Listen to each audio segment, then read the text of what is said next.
March 12, 2018. U.S. Bangla Airlines Flight 211, a Bombardier Q400 with 71 people on board, is on approach to Kathmandu, Nepal from Dhaka, Bangladesh. The flight is cleared to land on runway 02, but can't find the runway and overflies the airport. The crew begins a turn and spots runway 20 off to the side of the aircraft. The captain begins some very aggressive maneuvers flying over the passenger terminal, almost hitting the air traffic control tower before attempting to land on runway 20. The plane comes in banking at an extreme angle and gets one set of landing gear down before going off the runway, crashing into a berm and killing 50 people. Why did the pilots get lost? Why couldn't they see the runway? What led the captain to execute such dangerous maneuvers? Find out on this episode of Black Box Down.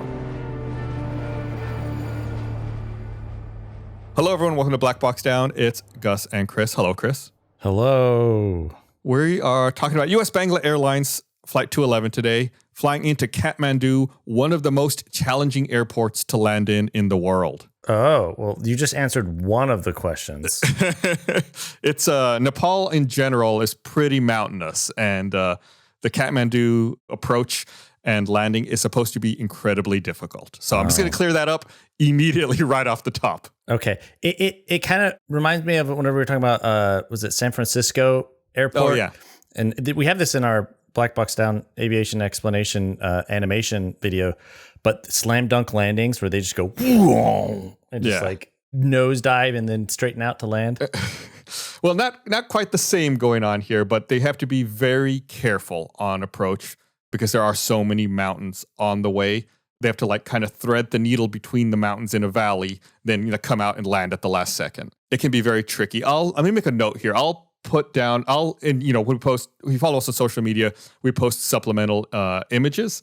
I'll post an image of the map, like the approach procedure for Kathmandu, showing like how they have to kind of like dodge between mountains to get into land.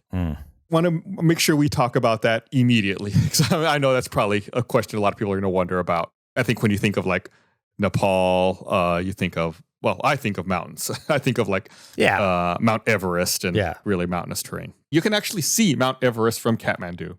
Oh, well, I guess you could probably see it from a lot of places because you can't see it from Austin, Chris. I can tell you that. Well, that's true.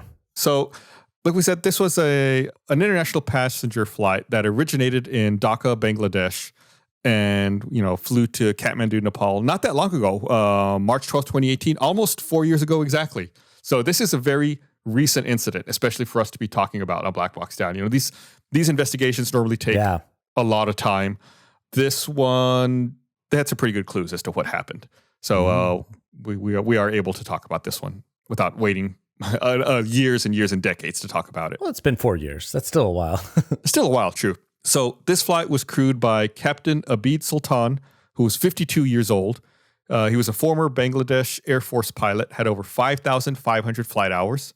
Bit of trivia, or not trivia, I guess an interesting note here is that the captain had actually resigned from the airline before this flight. What? He'd put in his notice saying that he was going to quit in 3 months' time. Like he had, given plenty of notice. But as part of the airline's code of conduct, he was required to continue working until he had officially been discharged.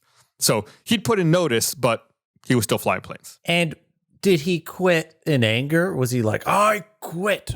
Or is he like, I'm retiring I don't want to spoil too much, but I will say, I would think if you quit in anger, you don't say, I'm so angry, I'm going to quit in 3 months.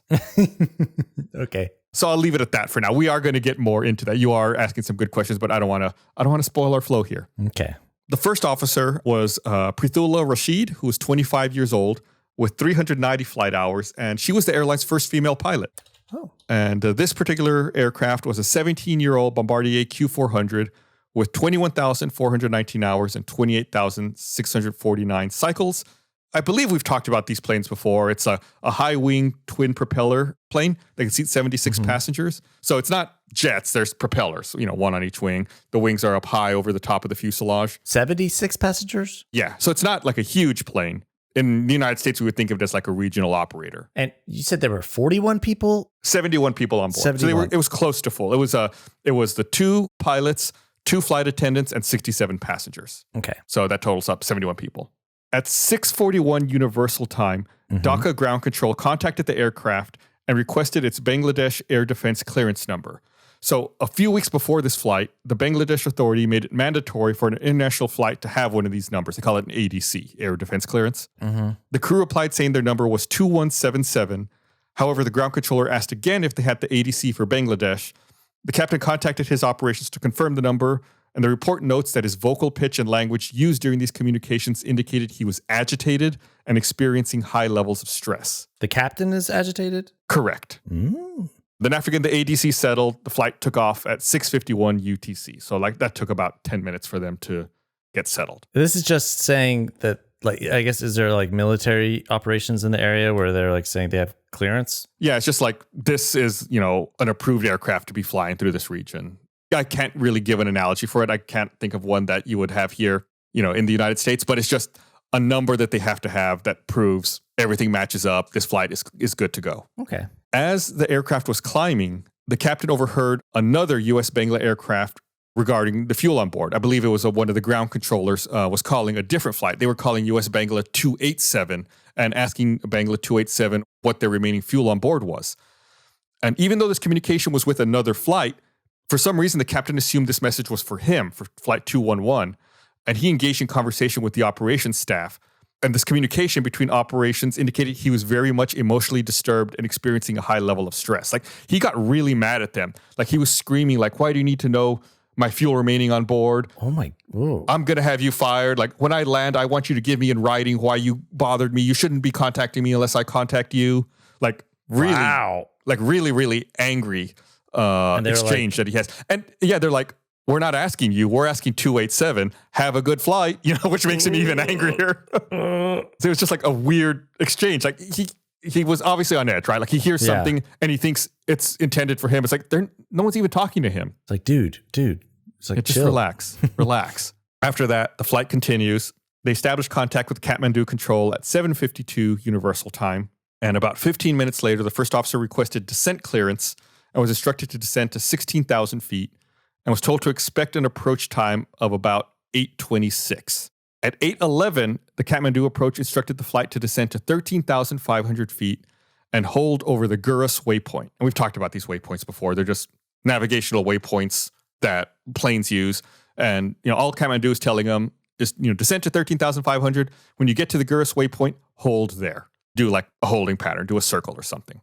Because Kathmandu, like I said, it's a very narrow approach. It's kind of busy. So it's a common thing when you're flying into Kathmandu. You might have to hold for a bit until things get, cleared up and you're able to go in and land. Get in line. Exactly. Crew acknowledges the hold.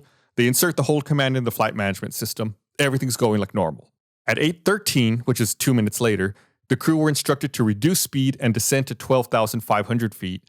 And a few minutes later, they were told to descend to 11,500 feet, and they were cleared for a VOR approach to runway 02 and to maintain minimum approach speed. So essentially what they're getting told now is like, oh, don't worry about the hold. We're going to be able to get you straight on in. Okay. Even though they've programmed the hold, it sounds like they don't have to worry about it. They're going to be able to go straight in on their landing. The two pilots were having an unnecessary conversation, and they forgot to cancel the hold instruction in the flight management system. So when they reached that Gurus waypoint, the plane started to enter a left holding pattern. Because remember, like I said, they programmed this hold into the flight management system, so the computer thinks that it's still active, so it starts entering the hold. Both pilots noticed that it happens, and they noticed immediately. The captain started to correct the flight path, and air traffic control also calls them and alerts them like, hey, you're not holding, are you? You're cleared direct in.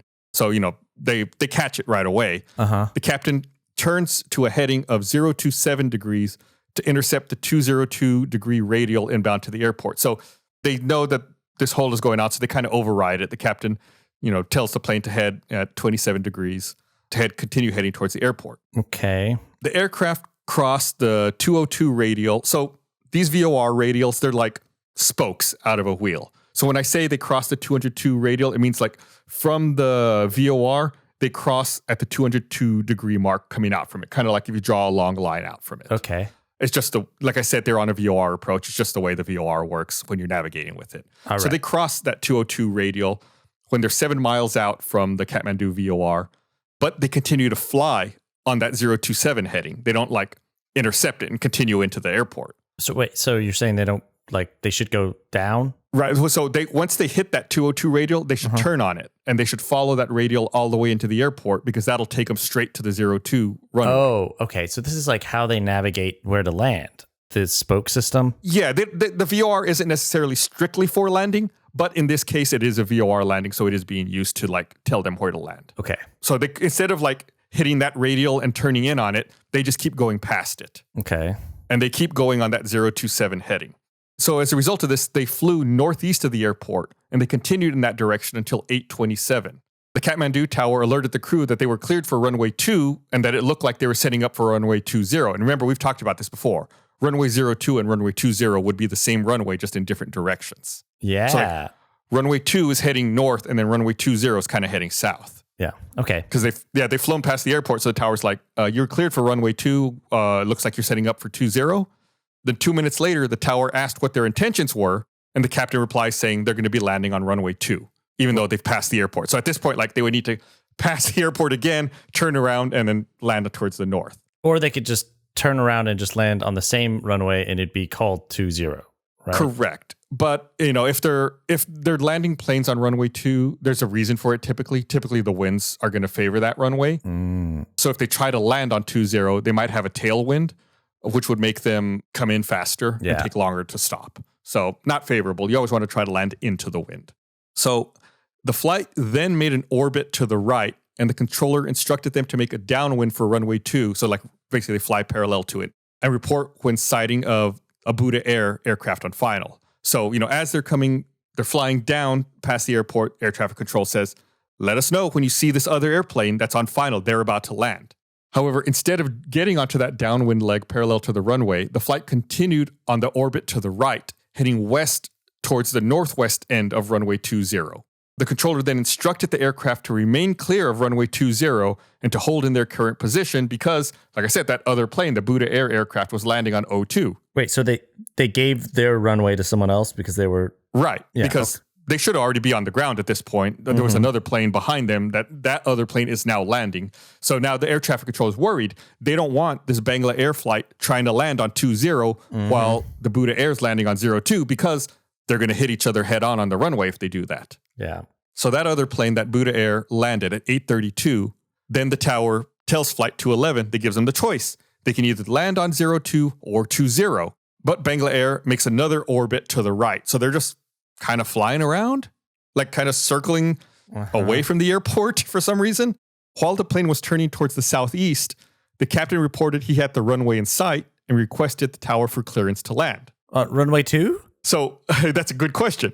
The tower controller cleared them to land, but when they were still turning for the runway, they were very close to the runway 20 threshold, and they were pointed west and not aligned. So they cleared them to land, but it seemed like they were coming in on 20 instead of 2. So they're landing from the north to the south instead of the other direction. And even when they're doing that, they're like really close to the end of the runway, and they're pointed west, not south like they should be. They're not lined up. They're really close to the runway.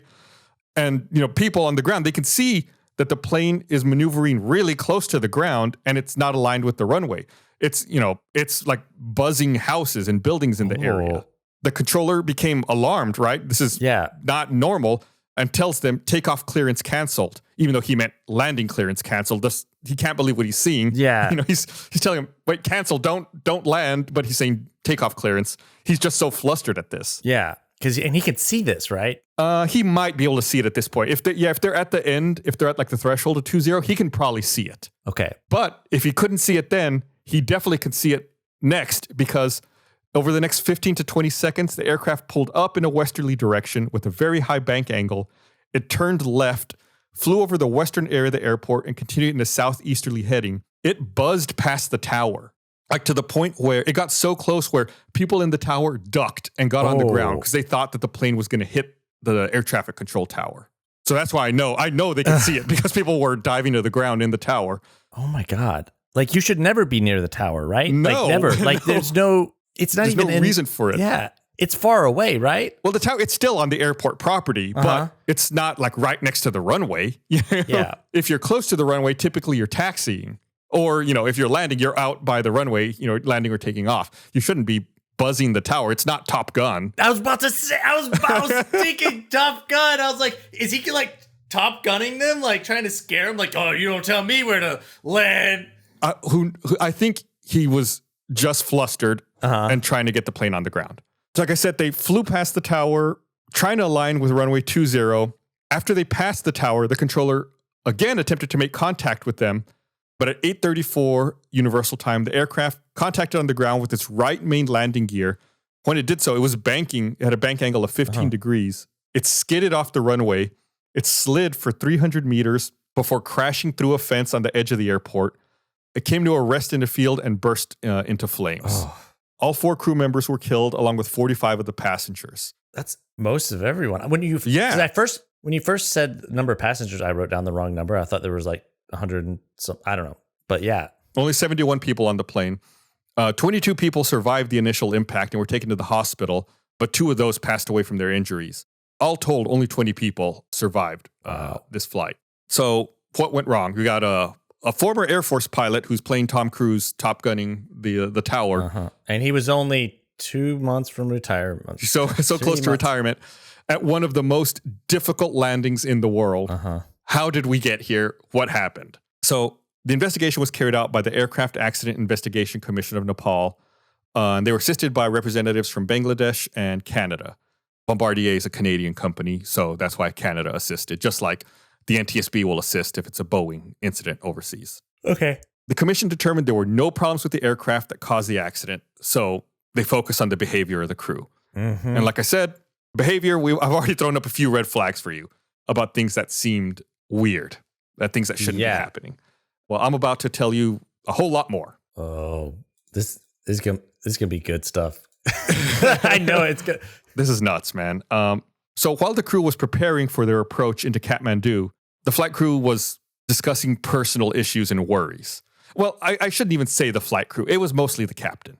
Since the beginning of the flight, the captain carried out a lengthy one-way conversation with the first officer and made multiple unnecessary statements and comments against another colleague in the company who had questioned his reputation. You ever have this happen, either where like you're talking to someone who's maybe like had a couple of drinks and they're just like unloading on you and they won't stop? Like they're not looking for a conversation. They're just talking at you. And they're venting about all this stuff about other people. And you're like, right. Yeah, and it's like, sure. Maybe people you don't know. And it's like, yeah, well, imagine if that's going on and that person venting at you is also trying to land at one of the most difficult airports in the world. I also wonder, I don't know if this was a slip, but you said when someone's had a few drinks. Oh, no. That was just like, I'm just trying to like contextualize it for like, because I feel like I've been in that situation, you know, where when someone drinks, like they become a lot more talkative. Just trying to give an example that maybe people can relate to. So, like I said, he was pretty much talking nonstop the entire flight at the first officer about this other colleague who had questioned his reputation. Because he was also an instructor with Bangla Airlines, and this other colleague had said he wasn't a good instructor, and it had made him really upset. Oh. So the commission members met with several people from the airline to discuss the captain of the flight, and everyone was of the opinion that he was very friendly, soft-spoken, gentle, probably what you would have not imagined based on what I said earlier. He was level-headed. He would behave nicely with his colleagues and junior staff. He was well-spoken. He wouldn't use foul language in conversation, and that his attitude and behavior towards the company, authority, colleagues, juniors was good. He was liked by almost everyone. Everyone said he was a good teacher, a good instructor.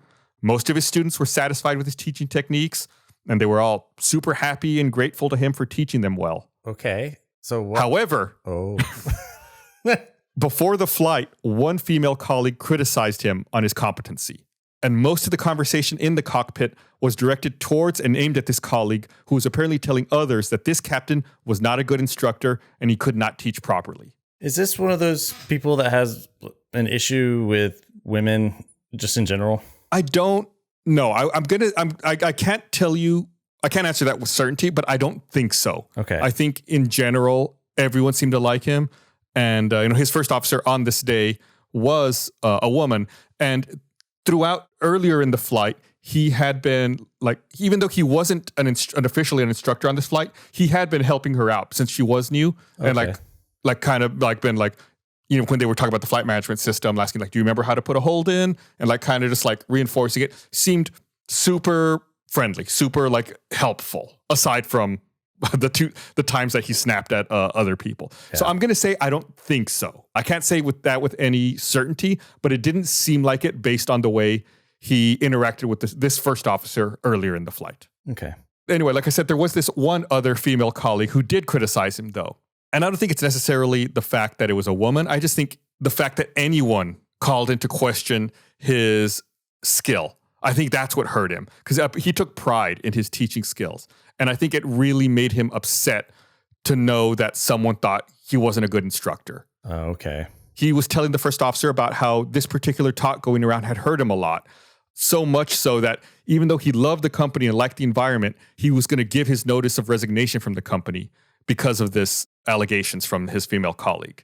He said he didn't have another job lined up. He didn't know what he was going to do for a living in the future. Like, he didn't want to do this, but based on the allegations, he wasn't a good teacher. He that's why he had put in his resignation. That's why I didn't want to get into this earlier. So wait, one person suggested he wasn't a good teacher and he's like, I quit? Yeah, he really took it hard. But that doesn't make sense. Chris, I can't rationalize it. I don't know what to tell you. Like I said, they interviewed many other colleagues and everyone seemed to really like him.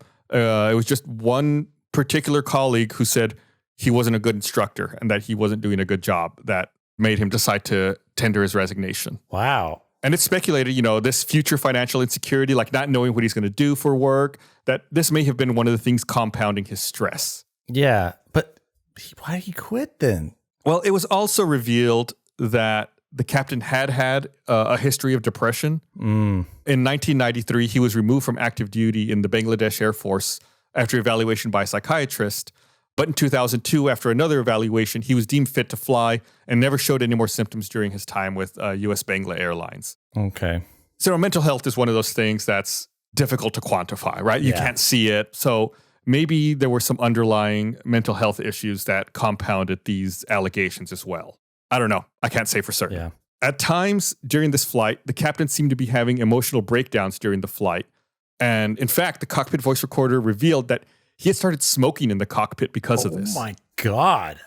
And of course, 2018? 2018, yes. Smoking is clearly against standard operating procedure, but the state of mind he was in with this high degree of stress and his emotional state, may have led him to not follow standard operating procedure. In fact, at one point when they were getting close to landing, when they were canceling that hold over the waypoint, he dropped his cigarette. And, both pilots had to look around and try to find it because they didn't want it to start a fire. Yeah, that's great. I mean, did anyone say anything like, sir, you're not allowed to? Well, no one could see it. It's just, the captain and the first officer. Did she say anything to him? No, she didn't. I think, she was silent a lot of the flight because he was just talking and venting at her. And, she was very junior at the airline compared to him. She didn't have nearly as many hours. And, like I said, he was an instructor, obviously superior. So, no, as far as I know, she did not say anything. Okay. Diversity is great, including in your financial portfolio. Why not think about cryptocurrency? Backed by the world's leading investors, Coinbase keeps your portfolio safe and secure while adding some crypto into your mix. Coinbase offers a trusted, easy-to-use platform to buy, sell, and spend cryptocurrency. They support the most popular digital currencies on the market and make them accessible to everyone. They offer portfolio management and protection, learning resources, and a mobile app so you can trade securely and monitor your crypto all in one place. Millions of people in over 100 countries trust Coinbase with their digital assets. Whether you're looking to diversify or just getting started or searching for a better way to access crypto markets, start today with Coinbase. I've used it myself. I love their mobile app. For me, it becomes really addictive. I'm always checking it, maybe a little too much, seeing what's going on with different cryptocurrencies. All really easy to use. Really, really great experience. So for a limited time, new users can get $10 in free Bitcoin when you sign up today at coinbase.com/blackboxdown. Sign up at coinbase.com/blackboxdown for $10 in free Bitcoin. This offers for a limited time only, so be sure to sign up today. That's coinbase.com/blackboxdown. Here's a baffling fact for you. 90% of coffee from the grocery store is stale. Yep, you heard that right. The coffee you know and you think you love needs a massive upgrade, and Trade Coffee is here to help. Trade sells the freshest roasted and ethically sourced coffee beans from America's best independent roasters. They ship free to you as often as you'd like, whole or ground. You just take their coffee quiz to get started. Their coffee experts taste test over 400 roasts and use your results to match you to your ideal coffee. If you don't love your first bag, it's on the house. Trade will replace it for free. The quiz is actually really good. It finds out not only what your taste is, but more importantly for some people, how you prepare your coffee and, what kind of coffee you're going to want. Do you have like a drip coffee maker, or do you use an espresso machine? Do you want whole bean? Do you want ground? They go through it all. That way you get a coffee that's not only tailored to your taste, but tailored to specifically how you already make coffee, so you can easily use it. For our listeners right now, Trade Coffee is offering a total of $20 off your first 3 bags when you go to drinktrade.com/blackboxdown. To get started, take their quiz at drinktrade.com/blackboxdown. Start your journey to your perfect cup. That's drinktrade.com/blackboxdown for $20 off your first 3 bags. And then on top of everything else that we've talked about here, remember, I just want to remind you, since the captain was not aware of the ADC number, since it was a relatively new requirement for flights, maybe this damaged his pride even more, especially in front of a junior colleague like this relatively new first officer. So it may, he may have thought like, oh, now she thinks I don't know what I'm doing because I didn't know the ADC, even though it's a new thing. This is totally fine. The captain had flown this route many times, but it was the first officer's first time on this particular route. So he may have just thought it made him look bad. And also, like I said, the captain became fixated with being instructor to the first officer on top of his normal flight duties. So on top of flying the plane, he was also, really teaching her and showing her the ropes about how to fly and, what was going on, which escalates his flight duty workload even further. So, already it's stressful. Then there's even extra stress, external factors on top of that. There was a lot going on. He was teaching and explaining things like setting up the flight management system. And the cockpit voice recorder showed in the moments where he was teaching, he was very calm, very professional. He would ask the first officer if she was comfortable with what he had explained. She replied that she was. And the commission believes that he was constantly trying to prove his professionalism and reputation as a competent trainer in front of a junior trainee in the flight. Yeah, he was like, she said I couldn't teach, I'll show her, even though it was a different colleague. It wasn't this one. But he's like, I'll show this person in front of me that I'm a good teacher and I'm going to, teach her as we're flying this route. So as the flight was approaching the Gurus waypoint, the captain lit up his second cigarette and the crew fell behind on their procedure. They never briefed the VOR approach, and when they arrived at Gurus, they forgot that they had put that hold command into the flight management system. In an attempt to correct this, the captain flew on a heading of 027 degrees to intercept that 202 degree radial. But what they didn't realize, or they didn't take into account, was there was a 28 knot wind coming from the west. So it was kind of pushing them to the west, to the right as well. So they passed the radial without realizing it. That's why also they couldn't see the airport or the runway right in front of them where they expected it to be, because they weren't correcting for that wind, which had pushed them to the right. Okay. So on top of all of this, the crew was already supposed to have lowered their landing gear before they reached that Gurus waypoint. But it wasn't until after reaching Gurus that they started their landing checklist. Like I said, they had fallen behind, and they fell behind on what they were supposed to do because of these conversations that they had going on. So they start rushing through the checklist because they've fallen behind. And as a result of this, they became spatially disoriented. That's why they didn't realize that they had flown past the airport. If they had looked off to their left, that's where it was. So they were like really, he was really spaced out for a while then, because they were just... Yeah, they just weren't paying attention. In fact, actually, when they were going through the checklist, the captain even called out gears down, 3 green for the landing gear, saying, like all 3 landing gear are down, all 3 lights are green. But he didn't actually check the position of the landing gear because, in fact, they weren't down or locked yet. They were still up. And the gear unsafe tone started going off in the cockpit, and the ground proximity warning system started warning them about the sink rate being too high, but neither pilot acknowledged these. So they're coming into land. They haven't put their landing gear down. There's an alarm going off nonstop in the cockpit about this, and they're just ignoring it. The captain also asked several times for the landing checklist, even though the first officer kept saying that they did it already. But they didn't do it all the way if the landing gears were still up. They did it, but the captain didn't do it properly. He didn't actually look and confirm that the landing gear was down. He just kind of replied, yeah, gear down, 3 green. But so then you say he did it, like he read the checklist, but he didn't actually push the button to make the gears go down? Is that right? Well, the first officer is the one reading the checklist. She says landing gear, and then the captain has to reply. So he didn't actually lower the gear or call for the gear to be lowered or anything. Oh. Yeah, I can't explain it. There's no logical explanation. I know I hear you're like trying to figure out why that would happen. I can't. I don't know. Yeah, it just doesn't make sense. None of this does. So when air traffic control gave them permission to land on either runway 02 or 20, the captain said they would land on runway 20, but neither he nor the first officer had located it. They couldn't see it. They didn't know where it was. It seemed like neither of them was familiar with what the approach to runway 20 looked like. And because they were already spatially disoriented, they had a hard time locating it. So at this point, should they have just flown up and reoriented and then come back down? Chris, you should be a pilot. I've got a job for you at US Bangla Airways. You are correct. They should have done a go around at this point. It's like, you're not finding it. Fly away, circle, reorient yourselves, come back in for the landing. That's exactly what should be done in this instance. You don't meander and fly around the airport and buzz the tower looking for the runway. Yeah. That's definitely not what you do. Yeah, I'm glad you said that. That's exactly what should happen. Fly out, reorient yourself, come in, stabilize approach, land. Yeah. Again, I think the just stress and frustration and not wanting to look like he didn't know what he was doing. Not wanting to look like he was wrong. Because like I said, he'd flown this route before. So, he probably wanted it to look like he knew everything about this. So eventually, the first officer finally spots runway 20. But when this had happened, they were at an altitude of 5,500 feet and only 1.8 miles away from the threshold, so the end of the runway. So kind of high and really close at that distance. It appeared unmanageable to land the aircraft on runway 20 from the current position, altitude, and attitude. But for some reason, the captain started doing these extreme maneuvers that we talked about in an attempt to put the aircraft on the ground. And is this when he flew past the tower, or was this after that? This is when he's really low to the ground and banking aggressively, buzzes the tower, comes in, to land at a bank. And the first officer is just distressed and panicked by what's going on. She's making no call outs to go around or to discontinue the maneuver. I think, she's probably terrified at this point. Yeah. About what she's seeing in front of her. Spotting the aircraft carrying out reckless and irresponsible maneuvers at very close proximity to the ground with the aerodrome periphery and alarmed by the situation, air traffic control hastily canceled the landing clearance by saying takeoff clearance canceled. Remember I said they said that, but they were just befuddled too. They meant landing clearance canceled.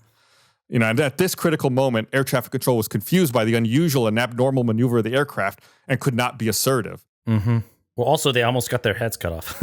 Right. Yeah, they all ducked. I'm sure they've never had to do that. The captain still requested for clearance in a calm, content tone, but the aircraft was flying in an improper attitude. The captain was determined to land the plane because he thought it was what a good pilot would do, and it resulted in him losing control and crashing. Oh, my God. Yeah, it's unbelievable. There's actually some security camera footage of this plane coming in to try to land. You can't see very much. You see like at the very end when the plane touches down, but you can see people in the foreground, like looking around over their head, like they can't believe what they're seeing. And like a couple of people like pointing and looking and watching the plane come in, and then like it crashes and smoke starts coming out and then everyone starts running around. I'll link it in our social media, but it's wild. There's a few different angles you can see and it's just crazy to watch. It's unbelievable. So the findings for this incident, and of course, like we said, there's no evidence of any defect or malfunction in the aircraft that could have contributed to this accident. The plane was in perfectly working order. The flight crew was licensed and qualified for the flight in accordance with existing regulation. The cockpit voice recorder revealed that the captain lacked adequate sleep the previous night prior to the flight. I forgot to mention that. He kept going on and on about how stressed he was about these accusations. He said that he got no sleep the night before. Oh. So he was also sleep deprived on top of everything else. Yeah, and you're not supposed to fly. Correct. If for some reason you're a pilot and you is there you just say, hey, I had an issue and I wasn't able to sleep, they just find a replacement, right? Right. That's just, they have to, right? Yes. There's in the United States, in the Aeronautical Information Manual, there's a personal checklist that pilots are supposed to use to assess their fitness to fly. It's called the I'm Safe checklist. Chris, you coined the term PLA, pilots love acronyms. Every letter in I'm Safe stands for a different thing you're supposed to analyze in yourself if you're a pilot. Illness, medication, stress, alcohol, fatigue, emotion. So F, fatigue. Have you had adequate sleep, adequate nutrition? He should have failed the personal I'm Safe checklist just on that alone, not counting the S in stress or the E in emotion. Yeah. So just going through the I'm Safe checklist, he should have disqualified himself. What did he have of the I'm Safe? What did it say? Well, he had no illness. He was not taking any medication, had no alcohol, So he was 50%. He was halfway there. He's Ama. Ama. The captain had operated to Kathmandu several times. However, the first officer was operating this sector for the first time as active crew. Like we said, he'd been here a few times. It was her first time. Cockpit voice recorder and eyewitness accounts of the passengers confirmed the captain was smoking in the cockpit during the flight. Neither of the pilots had practiced visual landings on runway 20 in the simulator. The captain was engaged in unnecessary, unprofessional, and lengthy conversation, even in a critical phase of flight, thus violating all norms of a sterile cockpit. We've talked about this before. In certain phases of flight, you're supposed to have a sterile cockpit where you only talk about flying the plane. In your taxi, takeoff and climb to altitude, and then descending to and landing. You're only supposed to talk about what you need to do in order to fly the plane safely. Yeah. Steep crew gradient and higher authority of the captain probably prevented the first officer in assisting and being more assertive in significant phases of flight, like approach and landing. Like we said, she probably deferred to him since he was much more senior and an instructor. The captain did not provide his smoking habit and history of depression in the last medical self-declaration form. The mental health checklist for US Bangla Airlines, all the mental health stuff was self-reported. There was no doctor's clearance required for that. Mental health is a very difficult topic for airlines and pilots to deal with. I think it's one of the biggest complaints pilots have about the FAA here in the United States is the way that the FAA deals with depression and mental illness and how that is taken care of in these medical declaration forms. But in this case, with US Bangla Airlines, any of these mental health issues would have had to have been self-reported. And he did not report them. He didn't report his history of depression and his problems with that when he was with the Air Force. So, and you're saying that people have issues with the FAA because it is only self-reporting, or? Well, the problem is that the FAA has a very unilateral approach to it. If there's almost any hint of mental illness, they'll disqualify a pilot from flying. Oh. Even if you have to take medications for things like depression, there's a lot of medications that in the I'm safe checklist, medication. There's a lot of medications for mental health that would disqualify you from being able to fly. Okay. So because it's so binary in there, it's people don't even want to hint at any issues or seek help for anything because they're afraid they might get disqualified. Exactly. Versus actually addressing the problem. Yeah, it's a really tricky issue that the FAA has kind of really dragged their feet on, and people suffer needlessly because of this. Those rules just need to be updated. That's not the core of this episode, but I felt it relevant to provide some context for things that pilots here in the United States face as well. So while teaching the first officer, the captain was very calm and professional, but while talking about other issues, he seemed emotionally disturbed. It's evident there were a number of standard operating procedure violations during the flight by the cockpit crew. The flight crew had not been briefed about the recent requirement of the Bangladesh ADC, that's that number we talked about early in the episode. The VOR approach procedure for Kathmandu runway 02 was never briefed and followed properly. So normally, when they're coming in to land, they brief what the procedure is going to be, what they're going to do, and then they do it. That way, there's no surprises. They didn't even brief the procedure. The aircraft continued descent after the missed approach point instead of following the standard missed approach procedure. That's kind of what you said. Standard procedure is probably go around, hold, come back in and try again. But they kept going. Gear unsafe tone and ground proximity warning system warnings continued, but both crew never noticed or they neglected the warning. The captain seemed to have lost situational awareness. He did not realize that they had crossed the VOR and he was under the impression that they were still behind it. Like we said, they crossed that radial and they had no idea. Yeah. That's why they couldn't find the airport. The loss of situational awareness hindered the consciousness of the captain to execute a go-around to gain altitude for a wider vision and better ground orientation at any time during the conduct of visual flight at low heights. During the final phase of the visual landing, the aircraft was flown manually at a very close proximity of the runway with a high angle bank of approximately 30 degrees in order to align with the runway. Like I said, they were banking as they were coming in to try to land, which that's crazy. It's an unstable approach. Should not be doing that. So he's turning and landing, right? Right. Or banking, rolling. Yeah. Considerable amount of centrifugal force persisted at this time due to the high degree of bank angle, rapid descent rate, and excessive threshold speed, with apparently inadequate inner rudder input to generate sufficient centripetal force as a countermeasure to centrifugal force. So they're just uncoordinated. They're just flying like crazy. Even in the last moments of flight, the captain had a fixation to land at any cost, and he never considered the go-around procedure, even after realizing that flight was not configured to land. One of the reasons could be him trying to prove to the first officer he's a very competent pilot and would be able to safely land the aircraft in any adverse situation. No, we should not be doing that. You're not there to prove something. Yeah, you should just be doing it by the book. That's what you should be proving. Shouldn't be in this situation to begin with. The Accident Investigation Commission determines that the probable cause of this accident is due to disorientation and a complete loss of situational awareness on the part of the crew member. Contributing to this, the aircraft was offset to the proper approach path that led to maneuvers in a very dangerous and unsafe attitude to align with the runway. Landing was completed in a sheer desperation after sighting the runway at very close proximity and very low altitude. There was no attempt made to carry out a go-around when a go-around seemed possible until the very last instant before touchdown on the runway. So, like you said, at any point they could have done a go-around. Up until the time when they touched down onto the ground, they could have done a go-around. And the only reason they couldn't go around once they touched down is they immediately went off the runway and crashed. Yeah. So contributing factors include poor CRM between the crew. We've talked about this repeatedly.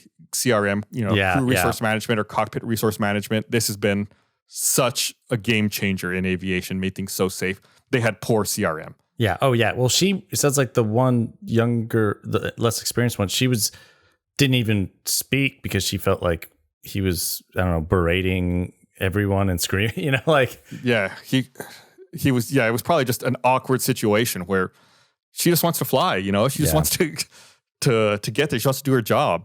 They also failed to arm the VOR to intercept the desired radial, which is why they flew past their VOR radial. Failure to adhere to the standard operating procedure, failure to perform proper briefing. We talked about that. They didn't brief their VOR landing or the VOR approach.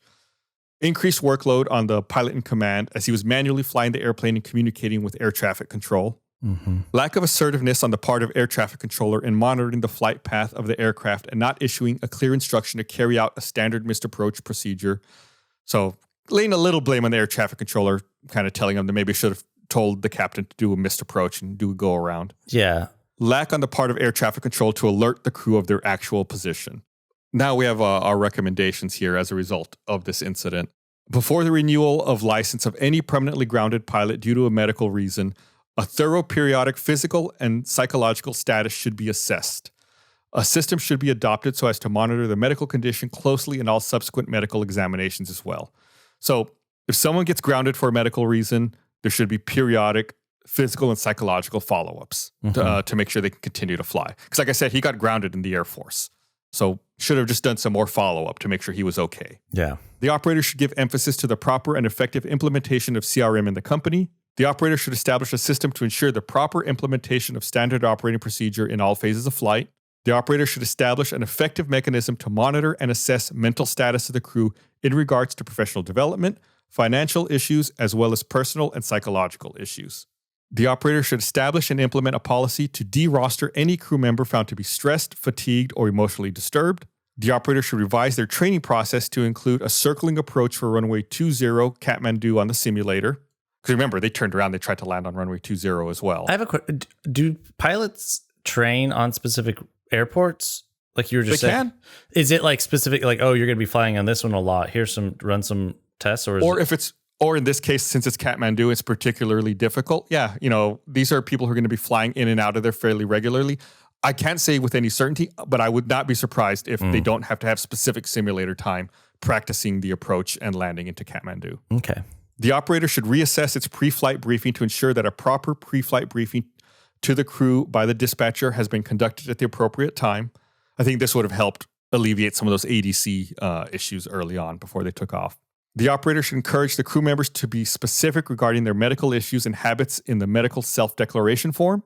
The operator should reinforce firm policy regarding no smoking in the flight and have a system in place to monitor it proactively and take actions accordingly.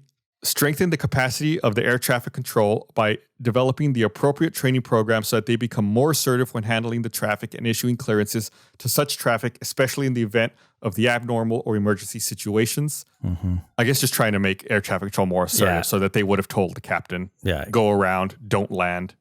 Give them, what are you doing? Yeah, more like authority and more, I don't know. Mm-hmm. air traffic control to be more vigilant and shall visually look out for the aircraft after the landing clearance has been issued in VMC, visual meteorological conditions. So I guess just look out, physically look up from your screen at the planes as they're coming in to land.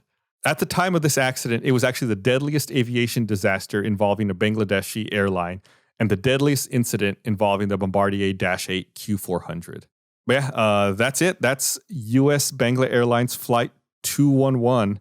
Fairly recent incident. But like I said at the top, after the investigators dug into it, they, were able to uncover pretty quickly what seems like what was going on. Yeah, it's there was no mystery of the plane or what happened on the plane. It's they had the record and... Plus, like I said, there's even security camera footage. I'm going to make a note to make sure I link that in our social media as well. The video of this going on. But yeah, don't forget, on that note, don't forget to follow us on social media at Black Box Down Pod, Facebook, Instagram, Twitter. We post images, videos, things that we talk about that maybe you can't picture. Yeah, we also have on YouTube, it's just Black Box Down. You're correct. On YouTube, it's Black Box Down. That's really just to listen to the podcast, or if you want to watch our animated show, Aviation Explanation, you can check it out there. But that's it. That's it for this episode of Black Box Down. A really baffling, unusual episode. I don't know whether to bring this up or not. I'll mention it. Bring it up. At the bottom of the report, Dennis put this in my notes here. At the bottom of the report for this investigation, there's a bunch of smiley faces. There's smiley faces and then a little icon of a temple and then more smiley faces. That's in the actual report? Yeah, in the actual investigative report regarding this incident. What? It's really weird. I'll see if maybe I can find maybe I'll find a screenshot or I'll take a screenshot out of the report and put it on social media as well. I don't know why it's there. It's really unsettling. Normally these reports are very, fact oriented, very data driven, very dry. I've never seen anything like this. And this is handwritten? No, it's how you can make some fonts look like smile, or they have ASCII characters of smiley faces and stuff. It's like that. That's so weird. Yeah, it's weird. Anyway, we'll be back again next week with another episode. So until then, stay smiling. Oh man.